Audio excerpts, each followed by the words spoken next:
பன்னாட்டு தாய்மொழி நாள்.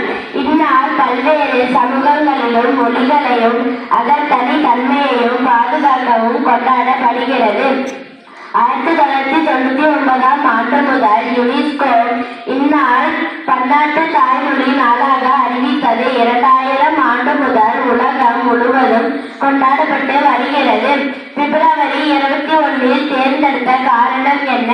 1947 கிழக்கு பாகிஸ்தான், தற்போது வங்காளம், மேற்கு பாகிஸ்தான், தற்போது பாகிஸ்தான் இரண்டும் இணைந்து தனிநாடு உருவானது.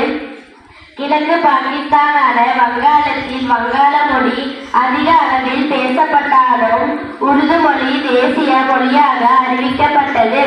டாக்கா பல்கலை மாணவர்கள் வங்காள மொழி தேசிய மொழியாக வேண்டும் என்று பொதுமக்களின் ஆதரவுடன் மாபெரும் பேரணிகள், கூட்டங்கள் மற்றும் போராட்டங்கள் நடத்தினர்.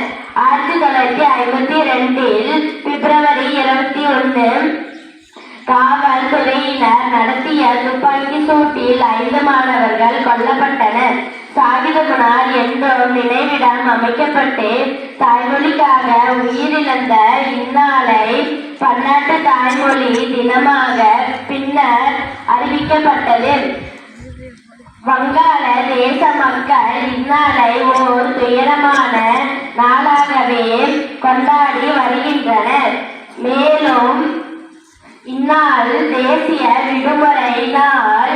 ஒவ்வொரு வருடமும் டாக்கா பல்கலைக்கழகத்தில் இந்நாள் பிரம்மாண்ட